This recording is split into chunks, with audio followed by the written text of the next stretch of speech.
नमस्कार, मैं हूं राजेश पिपलोदिया और इस वक्त आप देख रहे हैं दोपहर न्यूज। लगातार नई और ताजा जानकारियों के लिए हमारे चैनल को आप सबसे पहले सब्सक्राइब कर लीजिए पेश है एक खास खबर। इंदौर में 8 महीने की एक बच्ची मायरा का शव घर के आंगन में बनी पानी की टंकी में बुधवार को मिला था। इस मामले में पुलिस ने बच्ची की मां वर्षा को हत्या करने के जुर्म में गिरफ्तार किया है। बताया जा रहा है कि कलयुगी मां ने अपने सास से हुए विवाद के बाद खुन्नस निकालने के लिए मासूम बच्ची की जान ले ली।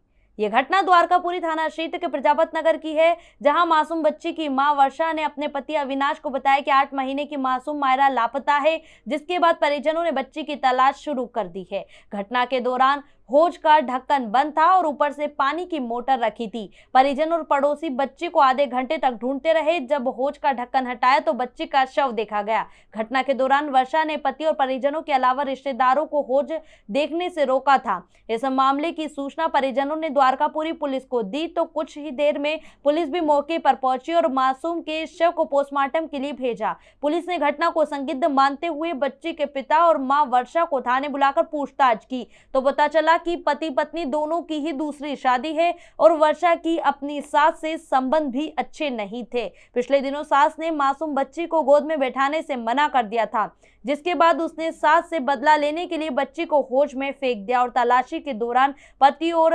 रिश्तेदारों को भी भटकाती रही। वहीं परिजनों के आरोप है कि वर्षा की मानसिक हालत ठीक नहीं है। फिलहाल पूछताछ में कलयुगी मां वर्षा ने अपना जुर्म कबूल कर लिया है। थाना द्वारकापुरी के क्षेत्र में एक प्रजापत नगर के मोहल्ले से एक सूचना प्राप्त हुई, जिसमें कि एक 8 से 9 महीने की मासूम बच्ची होद में जो कि पानी की टंकी होती है उसमें मिली थी, उसकी लाश मिली थी।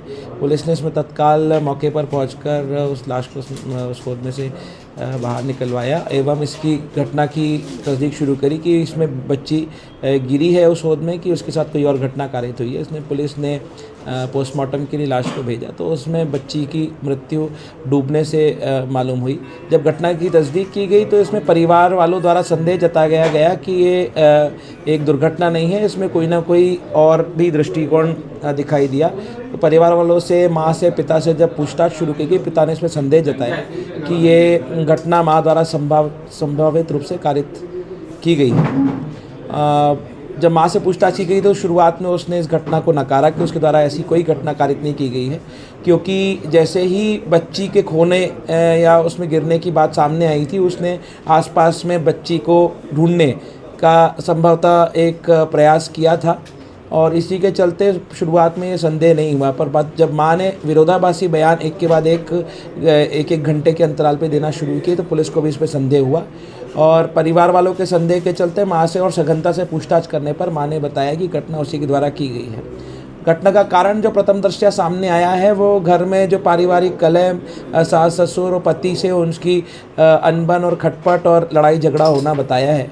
कुछ समय पूर्व भी जैसा कि परिवार वालों ने प्रथम दृष्टया बताया है कि बच्ची को लड़ाई झगड़े में बच्ची को बीच में ज़मीन पे गिरा देने का भी घर में एक छोटी सी घटना कारित की गई थी। इससे और पूछताछ करते पत्नी ने, जो माँ है बच्ची की, उसने स्वीकार किया कि उसने होद में बच्ची को गिरा दिया और ऊपर से ढक्कन लगा करके भारी मोटर उसके ऊपर रख दी। प्रथम दृष्टया जो भी सामने आई है स्थिति वो ये है कि ये महिला का दूसरा विवाह है। जो पुरुष है उसका तो प्रथम है, पर महिला का दूसरा विवाह है और उसका कुछ बीमारी का इलाज भी चल रहा है। इलाज के दस्तावेज भी पुलिस जुटा रही है और उस इलाज और घर में खटपट के चलते वो बच्ची इस चीज़ का कोपभाजन बनी। ये इसी परिवार में माता पिता से जन्मी ये बच्ची थी और उसकी उम्र अभी बहुत कम थी, 1 वर्ष से भी कम, लगभग 8 से 9 महीना उसकी आयु बताई गई। अभी इससे एक ही बच्चा है और पूछताछ पे पता है कि महिला की पहले शादी से एक 3 साल की बच्ची है जो उसके पूर्व पति के साथ रहती है।